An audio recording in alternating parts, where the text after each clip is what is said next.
नमस्कार। Facts world में आप सभी का एक बार फिर से हार्दिक स्वागत, अभिनंदन। आज के वीडियो का टाइटल है कमजोर पड़ चुका ईरान, युद्ध को लंबा खींचने पर आखिर क्यों अड़ा हुआ है। बढ़ते हैं वीडियो की तरफ। मध्य पूर्व की राजनीति में जब भी तनाव बढ़ता है तो दुनिया की नजर सबसे पहले ईरान पर जाती है। हाल ही के वर्षों में आर्थिक प्रतिबंध, सैन्य दबाव और क्षेत्रीय संघर्षों के कारण ईरान की स्थिति पहले जितनी मजबूत नहीं रही। इसके बावजूद ईरान बार बार ऐसे कदम उठाता दिखता है जिससे संघर्ष जल्दी खत्म होने के बजाय लंबा चलता रहे। यह केवल सैन्य जिद नहीं है बल्कि एक जटिल रणनीतिक और राजनीतिक गणना का हिस्सा बन गया है। समय को हथियार की तरह इस्तेमाल करने की रणनीति। कमजोर सैन्य शक्ति वाले देश के लिए युद्ध में सबसे बड़ा हथियार अक्सर समय होता है। ईरान अच्छी तरह जानता है कि अगर संघर्ष लंबा चलता रहा तो उसके विरोधियों, खासकर इजराइल और यूनाइटेड स्टेट ऑफ अमेरिका भी भारी आर्थिक, सैन्य और राजनीतिक कीमत चुकानी पड़ेगी। लंबे युद्ध के दौरान सैन्य खर्च बढ़ता है, वैश्विक दबाव बढ़ता है, घरेलू राजनीति में असंतोष पैदा होता है। ऐसे में युद्ध का संतुलन धीरे धीरे बदल सकता है। प्रॉक्सी वार। ईरान की असली ताकत, ईरान की रणनीति का सबसे महत्वपूर्ण हिस्सा उसका प्रॉक्सी नेटवर्क है। मध्य पूर्व में कई संगठन ऐसे हैं जिन्हें ईरान से समर्थन मिलता है, जैसे हिजबुल्लाह जिसे लेबनान कहते हैं, हमास जिसे गाजा कहते हैं, हौथिस जिसे यमन कहते हैं। लेबनान में हिजबुल्लाह का संगठन बहुत ज्यादा जोरों पर है, गाजा में हमास और यमन में हौथिस। इन संगठनों के जरिए ईरान बिना सीधे बड़े युद्ध में उतरे कई मोर्चों पर दबाव बना सकता है।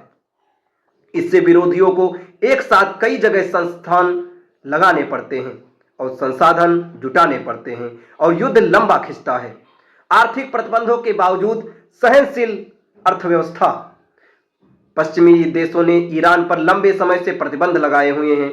इसके बावजूद ईरान ने धीरे धीरे ऐसी अर्थव्यवस्था विकसित की है जिसे रेजिस्टेंस इकोनॉमी कहा जाता है। इसका मतलब है सीमित संसाधनों में काम चलाना, घरेलू उत्पादन का बढ़ावा देना, वैकल्पिक व्यापार नेटवर्क बनाना।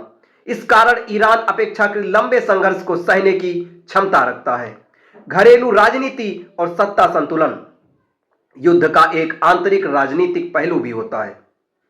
ईरान में सत्ता का बड़ा हिस्सा सैन्य सुरक्षा संस्थाओं के पास है, खासकर इस्लामिक रिवॉल्यूशनरी गार्ड कॉर्प्स जिसे IRGC कहते हैं। जब बाहरी खतरा बढ़ता है तो राष्ट्रवाद मजबूत होता है, सरकार के खिलाफ आवाजें कमजोर पड़ती हैं, सत्ता संरचना अधिक संगठित हो जाती है।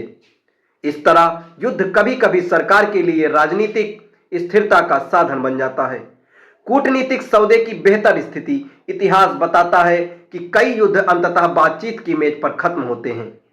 ईरान अगर युद्ध को कुछ समय तक जारी रखता है और विरोधियों को नुकसान पहुंचाने की क्षमता दिखाता है तो भविष्य किसी भी बातचीत में उसकी स्थिति मजबूत हो सकती है। इस रणनीति पहले भी इसमें देखी गई थी, जैसे ईरान इराक वार के दौरान जब संघर्ष वर्षों तक चला। इन सब का निष्कर्ष ये निकलता है कि कमजोर दिखाई देने के बावजूद ईरान युद्ध को लंबा खींचने की कोशिश इसलिए करता है क्योंकि ये उसकी रणनीतिक मजबूरी और राजनीतिक गणना दोनों है। समय के साथ विरोधियों को थकाना, प्रॉक्सी नेटवर्क के जरिए कई मोर्चे खोलना, घरेलू राजनीति को स्थिर रखना और अंततः बेहतर कूटनीति सौदे की स्थिति बनाना। इन सभी कारणों से ईरान के लिए युद्ध केवल सैन्य संघर्ष नहीं बल्कि दीर्घकालिक भू राजनीतिक खेल बन जाता है। दोस्तों, ये फैक्ट्स आपको कैसा लगा कमेंट बॉक्स में जरूर बताएं और ढेर सारे फैक्ट्स के लिए हमारे चैनल के साथ जुड़े रहें। धन्यवाद।